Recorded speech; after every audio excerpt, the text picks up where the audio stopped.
So, Lisa, Anthony approached me to come on our show. And then I asked you to come on with us because you know a lot more about religious cults. And Anthony was part of a traditional Catholic church. And he's going to talk to us hmm about the difference between traditional Catholicism and mainstream Catholicism. But what was your biggest takeaway from our conversation with Anthony? Yeah, it was actually interesting. It kind of thing that makes me the most angry, and I could feel myself in anger throughout talking with Anthony, is that like any cult, they will hijack something really important. And in his case, it's God. It's hijacking God and telling children this from the moment they can conceive that they can understand or process anything. They're making them believe that there is a man God who has the highest standards and has created imperfect human beings that are meant to walk perfectly all the time if you represent this team that is the best, this group that is the best. And they hijacked not only God, they hijacked your salvation and your entire rest of your existence, whether you go to heaven or you go to hell for eternity and suffer. And that the suffering in this, that they're doing in this cult and being part of this organization that is absolutely creating pain is looked at as this is the right thing. This is the good thing. Lauren, honestly, these are just really, it felt when I listened to him speak, I felt like it was sadistic.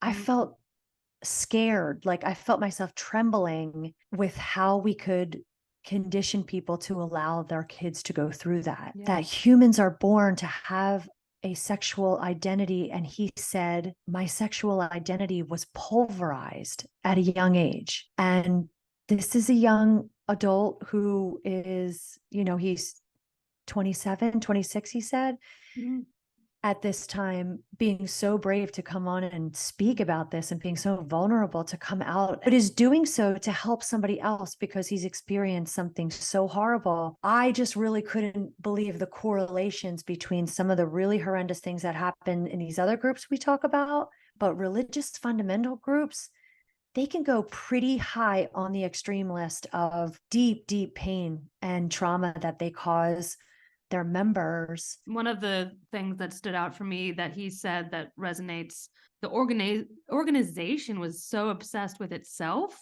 to care about the humanity of the members. So it's like this Mhm. dichotomy between like they're supposed to represent this really good thing, but in representing that Mhm. really high ideal, for our group it was consciousness, for him it was Mhm. spirituality, religion, God, Salvation. salvation, which is Mhm. supposed to be all really good, but in being obsessed with that, and it's not even really that, it's their twisted, warped representation of that. They don't care about the humanity of their members. And I feel like that's so true in our group and in his. And in his case, as you said, he's so brave to come out and speak out about the abuse that he suffered inside this group in the name of Mhm. God and religion. Big shout out to Anthony. He's in Dallas, Texas, and he's an actor, he's a writer. We'll put his contact info in the show notes. And here's our interview with Anthony. Welcome, Right. Anthony, to Dirty Mind Podcast. And we're happy you're here. Okay, great. Well, thank you very much. I'm really happy to be on your guys' show. Thank you for bringing me on. So, yeah, basically, my background is I was raised Catholic, and the Catholic Church is such a huge church. So, I would never say that the mainstream Catholic Church as it is right now is a cult. It's really not. You know, your average Catholic will have a perfectly healthy, perfectly normal experience of their faith and religion, but because of an organization that size will inevitably, spawn various subgroups, and a lot of these subgroups are very culty and very harmful. And the umbrella term traditional Catholicism can describe a lot of different subgroups in the Catholic Church, but basically the thing that connects all of them is like a rejection of the Second Vatican Council. The Second Vatican Council happened in the 1960s, and it was basically the church kind of giving itself a makeover, giving itself sort of like not really changing the teachings per se, because I don't think the church will ever do that, because that would totally invalidate their whole premise, that this all comes from God. But they decided to stop emphasizing certain things and to have a different kind of style and approach, and a big change was they changed the way mass was done. Would you call it extremism, or would you not Yeah, go that far? definitely. And I would say that the argument can be made that the Catholic Church was a pretty extreme organization up until Vatican II happened.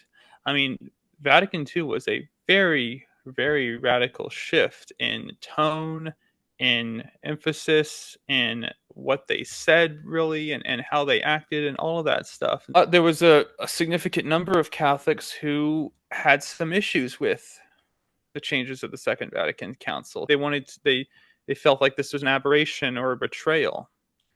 And so there was this one bishop. He was French. His name was Lefebvre, and he sort of, against the rules, consecrated these four bishops and started a new order called the Society of St. Pius X. And Lefebvre got expelled from the church, excommunicated. And then some of his followers went back to the Vatican and they said, hey, we've changed our minds.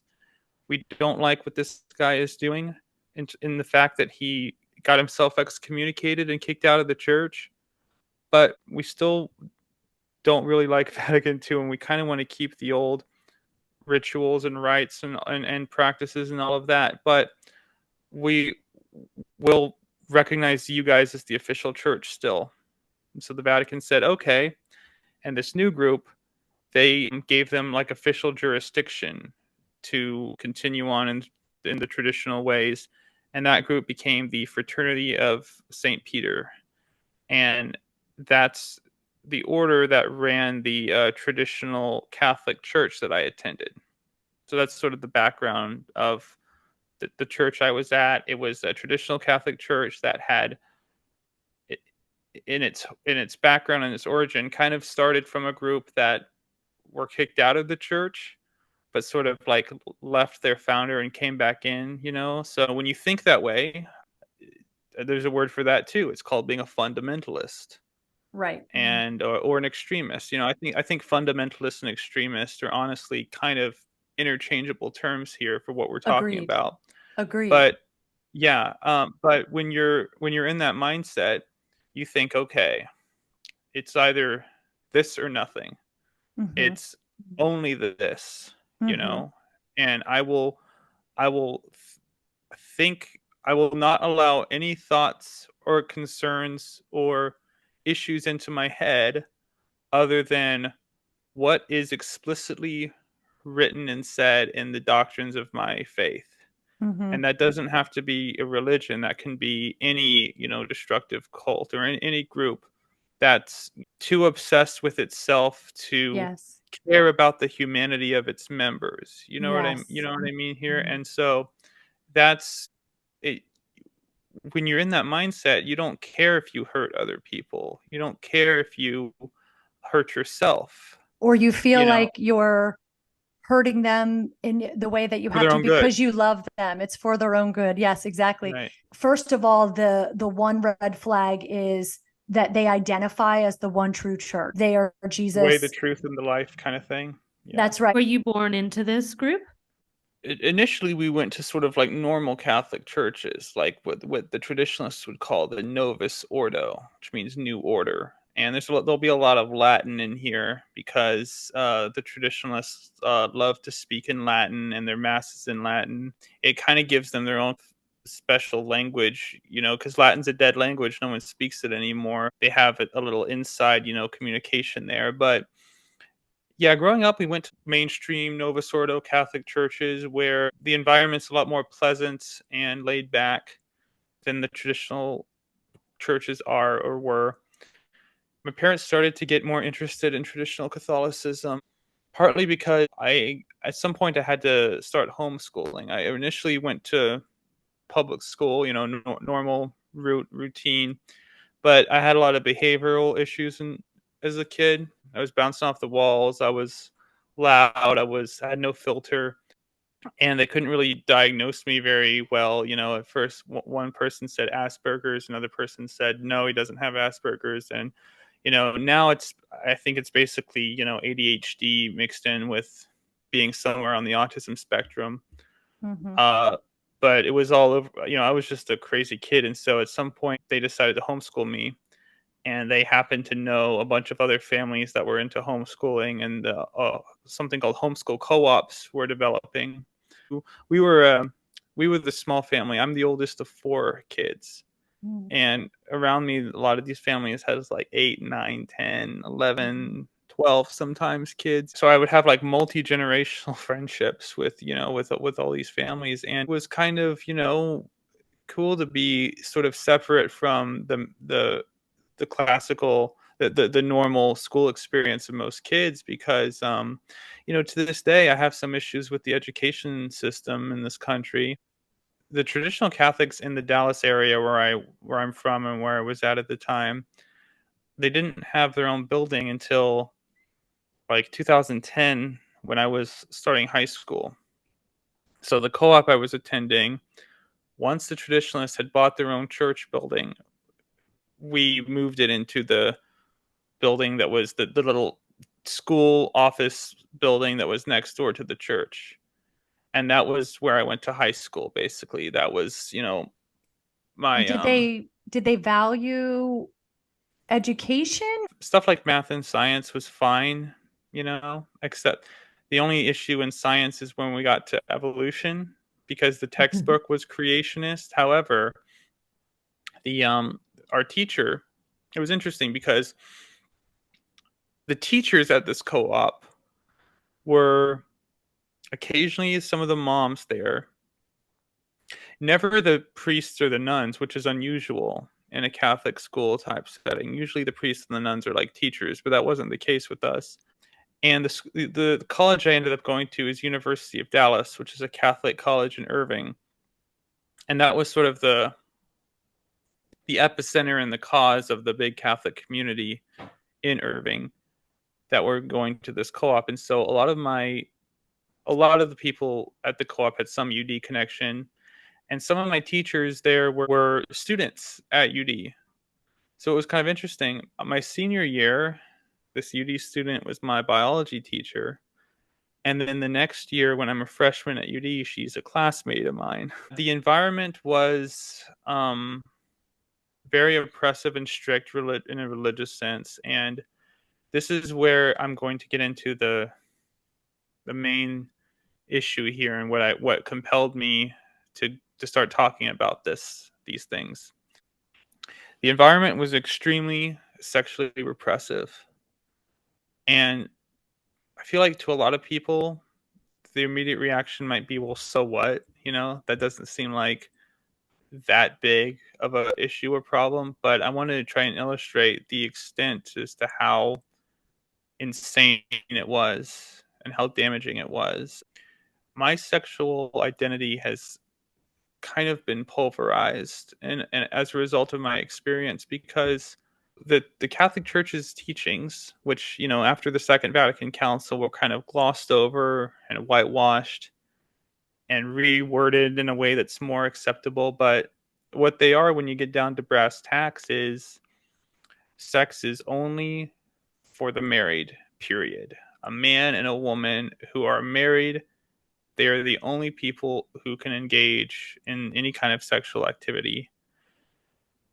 And also you're not allowed to contracept or have an abortion or in any way frustrate the natural birth cycle. So you're supposed to have basically as many kids as you can.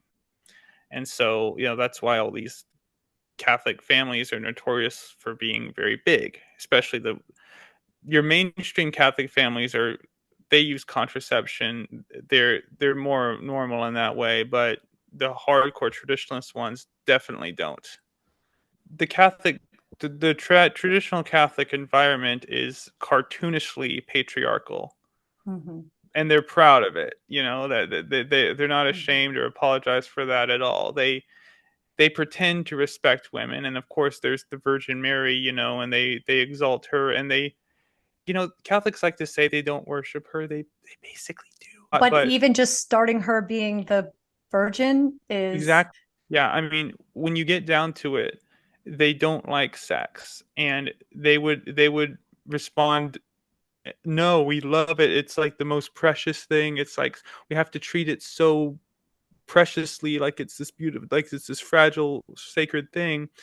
But again, like you just said, the fact that Christ had to have been born from a woman who's a virgin, there's no other way to interpret that other than intrinsically there's something intrinsically wrong with sexuality. And there's definitely a belief there that that sexual pleasure, at least, I don't know about the Mhm. doing it itself, but the fact that of it feeling good is sort of an aberration as a result of the fall. It wasn't like that when in God's perfect Garden of Eden.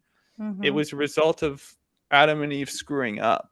Mhm. Somehow that makes sex feel good. Like Mhm. that's I don't know how that works, but that's their rationale there. And we talk a lot about the psychology behind cults, and I'm just listening to you talk about the suppression of Mm. sexuality, sexualness, sexual desire, whatever in your group, and in our group is the complete opposite, but Mhm. it's two sides of the same coin. If you look Mhm. at Yeah. Stephen Hassan's bite model, he talks about behavior control. So they're telling you to have lots of sex or no sex, it's still controlling your behavior. And this is Mhm. one of the Yeah. dynamics that makes it a dangerous, Mhm. coercive group because you're not being encouraged to come up with your own ideas or beliefs around behavior. You're told Mhm. Yeah. this is right, this is wrong. And even though it's completely different doctrine, dogma, whatever, um, Yeah. they're still controlling what you're doing. So I just thought that was interesting. Yeah. Mhm. Well, because sex is so intrinsic to who we are and the experience of it is so connected with who we are, obviously, if you can control that, you can control someone. If you control someone's sexuality, you control them completely, you know? Mhm. Can you So, tell us a little bit about how they would control, Mhm. yes, how they would do I, that? I, I wanted to get into, I was just about to get into Mhm. that. So, the two priests there who sort of ran the show. One of them was named Father Langua, and of course we have to use we have to them all Father because they're like our spiritual fathers, and they're our earthly lifeline to God, right? There was Father Langua and Father Wolf, and Langua was actually kind of pleasant and nice and not very and he actually whenever in the rare occasions that he was my spiritual counselor, he would tell me to not be so scrupulous, and he actually made me feel really good. But he later got laicized for an affair with a married woman, which as a priest you take a vow of celibacy, so he got immediately kicked out. But he just wasn't around as much. And Wolf was the priest who was normally the guy giving the sermons, the homilies, what the preaching to us, because we had mass every day. We would meet once a week on Thursdays, and he he very very deeply believed in traditional Catholicism, obviously, and he was just a he had a he took the church's teachings about sexuality to a psychotic and insane level. Basically, whenever I would go to confession with him, confession is where Mhm.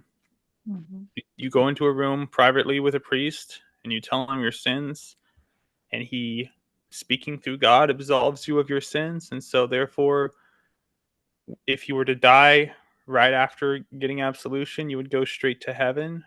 But in confession with Wolf, I was raked over the coals on a regular basis for every sexual thought I had. I would tell him, "Hey, I looked at a girl in a bikini, or I thought about this girl I like in an inappropriate way, or whatever." And he would say, "How many times? How often? Like, what exactly how did you act on it?" And he would just grill me for details. And that, of course, made all this stuff terrifying.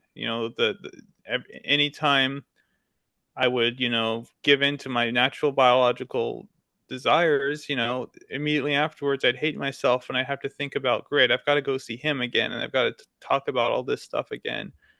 And it got to the point where I was through his instruction, because he told me to do this, I was physically hurting myself to expunge sexual thoughts from my head. One specific thing he told me to do was to put my fingers on the floor and kneel on them while I'm saying Hail Marys 3 times. And a Hail Mary is, a prayer that you say to Mary. And basically, the effect this had, and this was like my entire high school experience from 14 to 18. It was just a bunch of that. And as a result, my ability to, I mean, I since high school, I have not been in a relationship with a girl that's lasted more than 2 weeks. I just Mm, can't form any kind of meaningful, deep relationship with someone. I can get things mm, started. I mhm, can, get someone interested and we can start mhm, something on the surface level. But when it starts getting down to when I have to start unraveling more, even if I can completely explain to her what happened to me and everything, I still can't. I'm mhm, working through it. I'm seeing a mhm, therapist. I'm on medication and all of this, but it's still to this day, because of the training to associate physical mhm, pain with these things. I'm still mhm. very dysfunctional in this area, even today. I appreciate your vulnerability. I'm sure Lauren does too. I realize now that, because I thought for such a long time that it was my fault, it was something I was Mhm, doing wrong. mhm, But I realize now, no, I didn't do anything wrong. This was something done to me. And it's not the only reason I have issues in relationships, but I mhm, think it's clearly the main reason. And I know for a fact that I would be in a hel- healthier relate. I would have I wouldn't be in the situation I am now if it hadn't been for what I went through those 4 years. So you went through this group all through high school, and then when you went to Dallas University, were you still in? Was I still in? I mean, I by the time I started college, I was definitely still a Catholic, but I had come to realize that I didn't want to call myself a traditional Catholic anymore, and I didn't want to go to that church anymore. But I still wanted to, you know, hold on to my faith, because Catholicism has so many different kind of flavors and branches in it that you can kind of there's you can kind of move around a bit and try out different. Such a huge church. There's almost different churches in it, mhm, and so you can, with one group as opposed to another one, you can have a very different experience. It's almost like mhm, another religion. mhm, Um, but it got to the point where it just stopped making sense, and I couldn't convince myself that the traditional Catholics didn't have the, like, if it was all true, if Catholicism was true, it seemed pretty clear to me that the traditional Catholics had the right understanding of it and were doing it the right way. I just couldn't be a part of that. It was too inhuman, it was too cruel, and it was too insanity inducing. And it But was, did you think that they were right and you were wrong? kind of got to the point where I realized it was kind of an all or nothing thing for me. I Mhm, realized where I thought to myself, well, either they're right or none of this is true. And I got to the point where I decided none of this is true, because I thought, well, their version of God is this maniac, is this, cruel monster, basically, the traditional Catholic's version of God. And I couldn't, it just didn't make any sense to me that all the good in the world could have come from something like that. So that thought process basically led to my agnosticism, which is where I'm at now. Mm-hmm. Where, I don't know how it all started. Mm-hmm. I am inclined to believe that that maybe there was some sort of creation event. I don't know, but I feel like with all the I feel like this creator is not a good or a bad thing. It's a morally neutral thing, because I can't believe that, with all the good in the world, that the creator would be evil. But at the same time, I also can't believe that with all the evil in the world, the creator would be good. So I feel like whatever mechanism or processes behind creation doesn't think of good and evil in the same way we do. I know a lot of groups that have the purity culture and not having any sexual thoughts. Some of those people will really think that they are on the extreme. For example, they'll think that they have like a sex addiction. I mean, yeah, definitely. I mean, I definitely thought that I had, an unusually severe problem, because, obviously none of your friends are talking about this because it's a shameful thing to talk about. So you kind of live under this delusion that all your friends around you are not having these same struggles, Right. and they're going along perfectly fine with these insane restrictions and teachings and all that.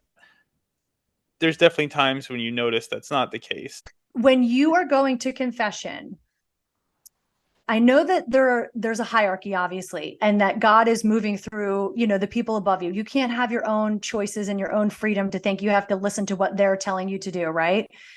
Were you believing at the time that he could read your thoughts, so you have to confess, or did you ever consider lying and just not bringing it up? I never thought to lie to him, Okay. because that would Okay. be like lying to God. Right. And Right.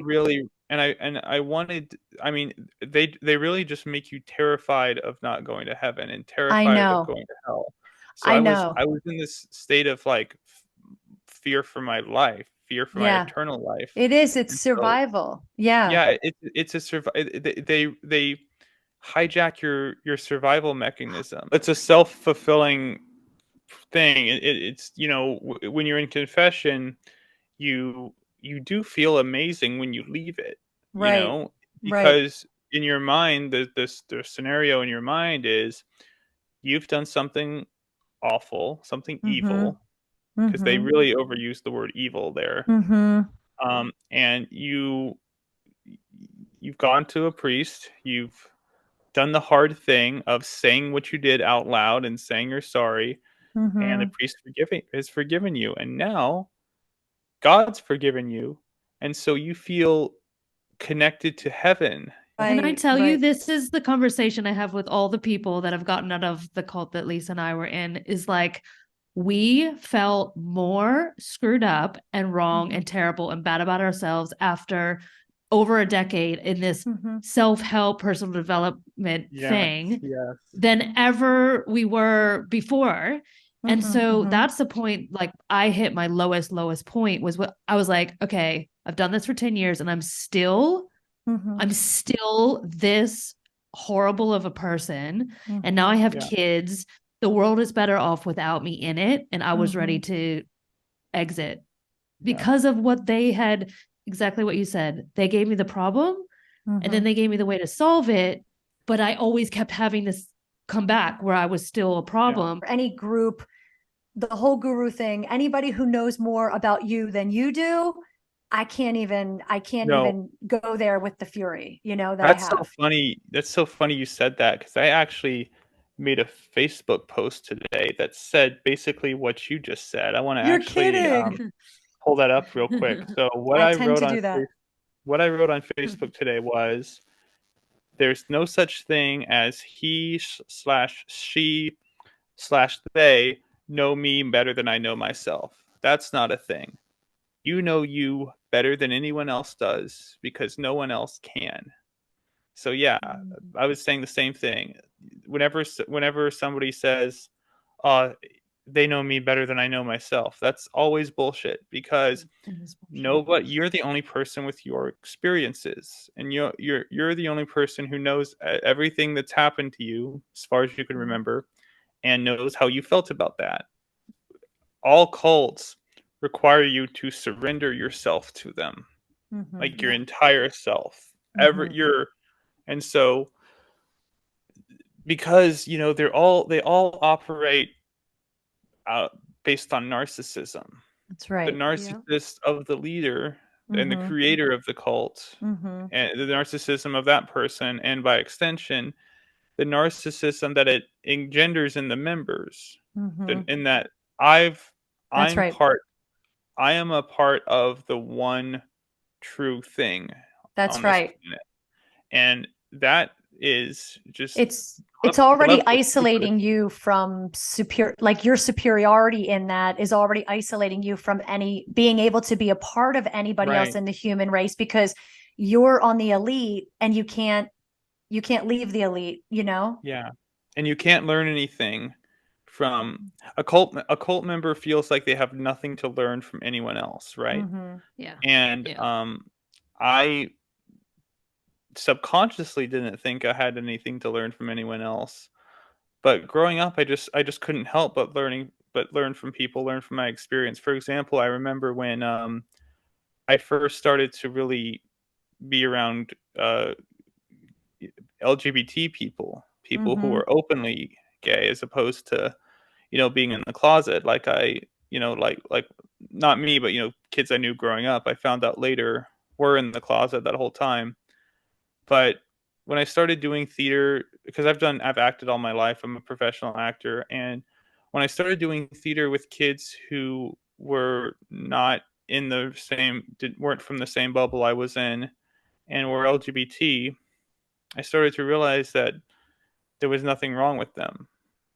And so that made me start that really started to raise questions in my head as to why is this such a big deal? Like what does this matter if these people feel this way or are this way? It doesn't mean any matter to me. It doesn't affect me, and they're clearly happy, wonderful people. And so Mhm. that started that opened my eyes a bit, Mhm. and just the taking these teachings and just seeing how they didn't work in the real world. Mhm. They just didn't, and they were just too inhuman. And the answer always was, well, you pray for God's grace or you offer it up. God will help you along.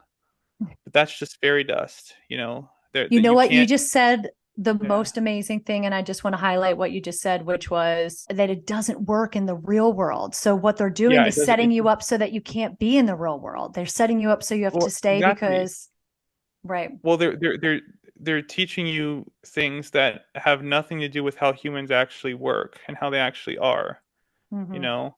It's this airy fairy idealized Hmm. standard.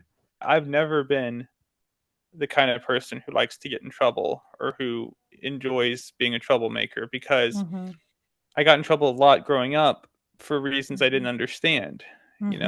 I would just do stuff, but Hmm. because I was so hyper and ADHD, autistic, whatever, I didn't understand why those things were socially unacceptable. Hmm. And so that made me hyper vigilant and hyper focused on not screwing up and Hmm. not getting in trouble. And Hmm. so I was trying to, do what I was told and obey authority figures, which was this priest. But the result of that is I followed him when he was telling me to do harmful and destructive things to myself Hmm. and to abuse my own body. And it's so funny because they call in the tricath world, they call jerking off self-abuse. That's the Wow. term they use for that. You're abusing yourself when you're doing that. While at the same time they're telling me to physically hurt myself, to literally do real self-abuse on myself in response to, you know, natural inclinations and natural And feelings. calling it abuse, self-abuse, when you feel pleasure. Right. Yeah. Exactly. Yeah. So that's why Anthony, honestly, I'm not trying to be a mom about it, but I am always trying to be everybody's mom about it. Like, I really need you to understand truly, like, there was no other way that you could be than exactly where you are is the perfect place for when you came out of a group like this. And exactly where you are is exactly Thank where you. someone would be when they come out of a How group. long have you been out? So I've been out basically just 5 or 6 years now. Um, I think by the time I was 18, actually, I was starting to get kind of disillusioned with it, but I was definitely still, I would say I've been out of Catholicism period since I was 22 or 23, I guess, and I'm 27 now. And I'm bad at math, even simple math, so you'll have to do some Me mental too. math for me if you That's want to know okay. what We can do next it for year you. that is. But anyway, I would say that, you know,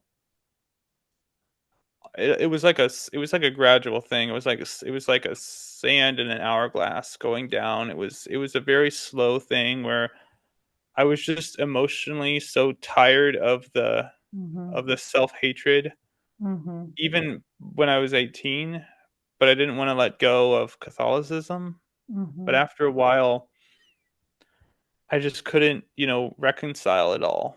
I just couldn't because, the trad Catholics are good at just instilling in you a sense of wanting to do things the right way and to make no miss and to be perfect. And, I didn't feel like I was spiritually perfect anymore. And then I realized I couldn't be, but I just couldn't in that environment, I just couldn't allow myself to get into the more normal mainstream way of doing things because it just didn't feel satisfying anymore. It didn't feel real. Mm-hmm. And a lot of the traditional Catholics talk about that they have a contempt for the mainstream traditional Catholic Church because if I could describe real quick the differences in the way they do mass and the style and everything, Mm-hmm. um, at your normal Catholic Church today, after the Second Vatican Council, you it's all in English. There's no Latin. There's hardly any Latin, maybe a little bit. And the music that they sing is sounds like Cat Stevens and Peter Paul and Mary and that kind because the changes happen in the 60s. So the songs have that kind of 60s chord progression Mm-hmm. and 70s sound too. Um, and they're playing guitar and everything, and the priest will come up there and give a very nice, pleasant sermon about, love thy neighbor, and it'll be very, very, normal. And then you do the sacrifice where everyone lines up and eats the body and blood of Christ. But there's also something they do where they say, "Now let us offer each other the sign of peace," and everyone turns to each other and shakes hands, says, "Peace be with you." So Mm-hmm. they really emphasize peace, fellowship, community. The music's very pleasant. The atmosphere is very pleasant. Mm-hmm. Um, at your traditional Catholic church, it's very different. It's very solemn and serious. Everyone's got this expression on their face the whole time. Like There's worshiping is serious business. Yeah, it's deadly Yeah. serious. Yeah, and so and the music is very different. The music is very chanty and quiet and slow. Mm. Oh, like on and on like that. It's hypnotic. It's Yeah. hypnotic, yes, and also they have incense Mm-hmm. and they have the incense in this thing, this giant golden egg looking thing with holes in it where the smoke comes out, and it's on a chain and they'll literally walk around and swing the chain like this back and forth and this egg thing is sort of swinging back and forth and the smoke's coming out and again you mentioned hypnotic. They're literally doing the thing right in front of you but it's on this big chain thing that they're swinging in front of you and Mm-hmm. again yeah the whole atmosphere is very solemn and very serious and the homilies the priests give will usually be very politically charged, Mm-hmm. and they'll be talking about, how we got to stop abortion and we got to stop gay marriage and all that stuff. Mm-hmm. And then when you receive the Eucharist, you have to, in the normal churches, you walk up and you hold your hand out, and the priest or one of the ministers will just put it in your hand. At a traditional Catholic church, you have to kneel down Mm-hmm. and stick your tongue Mm-hmm. out, and they'll put it on your tongue. Mm-hmm. So it doesn't even touch your hand, because that would be too scandalous. Because again, it's literally the body and blood The of body Christ. and blood of Christ. But I just want to talk about this idea that runs through the world of traditional Catholicism, which is about penance. Yes. Penance is the idea of, uh, like I mentioned it earlier, they would say, you'd say, I'm having a bad day. Life Mm-hmm. sucks. I lost my job. Someone broke up with me. I stubbed my toe. They would say, offer it up, which means you're going to God. I'm giving you my pain in exchange for you doing something good. Mm. You helping me out in another way. You giving some, saving some starving kids in Africa, whatever. That's the Mm-hmm. idea, is offering it up. And you know in life, very often the good things take hard work to get. You've got Mm-hmm. to work. You got to work out to make your body look good. That's not always fun. You've got to eat. You've got to avoid sweets and candy and things that you want to eat, as opposed to eating things you don't want to eat in order to be healthier. Mm-hmm. You got to work hard to earn money. There's a very natural pain reward process through life, but they hijack that to make you think that you can get spiritual points with Mm-hmm. the hard things in your life. Like you can hurt yourself basically in this Mm-hmm. life, and that suffering will translate to good things in the afterlife for you or Mm-hmm. others. So when you have that idea of, and a lot of the great saints throughout the church's history, great in their eyes, were people who did these kinds of things. Like Saint Francis would roll around naked in the snow. He would do things where if you saw that today, you would call the police or call like mental health services or something like that. Sure. And they would whip themselves too. A lot of the saints, they would walk around whipping themselves, or wearing shirts made out of human hair. Imagine wearing something like that, how itchy that would be. There was just this theme throughout so much of the Catholic Church, and throughout its history, of hurting yourself physically to produce spiritual benefits. And so that idea justifies all this stuff I'm talking about. They, Yes. they they see it all as a good thing. Yeah. So you get into this mindset where the more pain you're going through, the better it Yes. is. That's But right. obviously in the real world, that's just being traumatized. That's just, That's exactly what yeah. it is. Yeah. And they don't recognize that as reality. They don't think you can. They don't think that trauma even matters, because okay, so what? Trauma. At least you're going to go to heaven. At least you're not going to be traumatized eternally. So that kind of mindset, those stakes, the stakes I of know, but eternal. it's so interesting. Think about how dismissive that they have you be, to have to think that, like, you're going through trauma, you're going through that and saying something like, at least it's not blank, right? At least it's not my salvation. At least I know it's going to be better over here. It's like talking Yeah. yourself into why it's okay to Yeah, be exactly. psychologically imprinted. And it also, by the way, takes you out of your body, so that you're kind of detaching from the trauma itself, because you're getting out of your body to go, it's okay, look over here, look over here. It's like you're fake soothing yourself, but you're not, you're detaching, and you're like kind of dissociating from the reality of the trauma in that Yeah. moment. Yeah, exactly. I knew it was wrong, like in terms of not correct and damaging for a long time, but it wasn't really until literally like 5 months ago, I would say, and I'm 27, so like 5 months ago, when I how wrong it really was fully Mm-hmm. came fully sunk in, you know, Mm-hmm. and how damaging it had been to me, and Mm-hmm. how it was something I couldn't just leave it alone anymore. I couldn't just ignore it. I had to talk about it.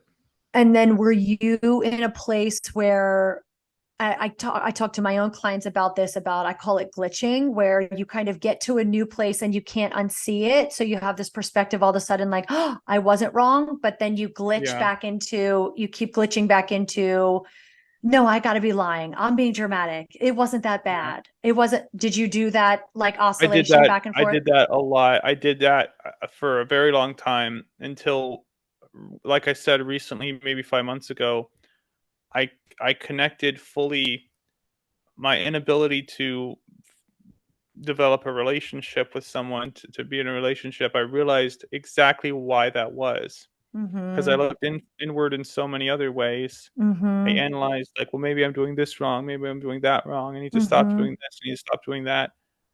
And I actually kind of started to revisit, because this guy, this priest, he was a prolific speaker, and a lot of his sermons were recorded Mm-hmm. and are online on this one YouTube channel. And sometimes I'll revisit stuff well, before I started talking about it. Now I revisit it a lot and listen to it to get more, to remind myself of things or to gather information. But before, I would kind of listen to it to remind myself, why I left, why I don't think these things anymore. Because you have pleasant memories, and you want to Mm-hmm. validate your past, and you Mm-hmm. don't want to reject all that. So Yeah. I remember it was one specific instance, like 5 years ago, where, and by this time, I had long since, the sand had run out in terms of believing the Catholic Church was true, and I'd Mm-hmm. become sort of an agnostic. But it was always a very sad thing, basically, because I felt like, I wish I had that sense of certainty and that sense of community that I Mm-hmm. used to feel back then.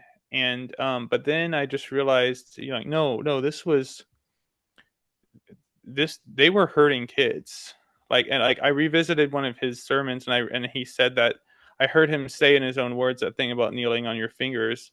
And then I was like, wait, I did do that. Like, I'd actually kind of like buried that a little bit, but From then I remember trauma. doing that. Yeah. Yeah, I remember doing that, and then I remembered in college when I, was having anxiety and depression and panic attacks, and because I was so filled with safe self-hatred, I wanted to hurt myself, and so I'd slam my fingers into doors.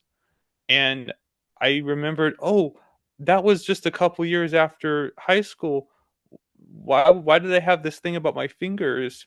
And then I remembered, taking guitar lessons, like trying to learn guitar in high school, and being really sensitive to finger pain, and like, why am I so sensitive to finger pain and stuff? And so it all just sort of clicked, and I realized that this was sexual abuse and psychological abuse, and Absolutely. there were other kids around me who were Spiritual abuse. spiritual abuse, exactly, and that I needed to call this out.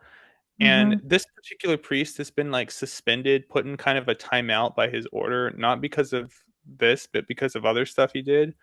And I've been communicating with them and trying to get them to just laicize him, just kick him to the Wow. curb, just kick him to Wow. the curb and strip him of his priesthood. And Yeah. they've been dragging their feet so far, but they recognize he's a bad guy, and I don't think they want to ever put him in ministry again. So we'll see where that ends up. But that's what I've been working on right now. And so, I just am so happy to have this conversation. I appreciate thank everything you. that you brought to light. I think you're amazing and vulnerable and brave. And I think you're so much further ahead than you might think you are.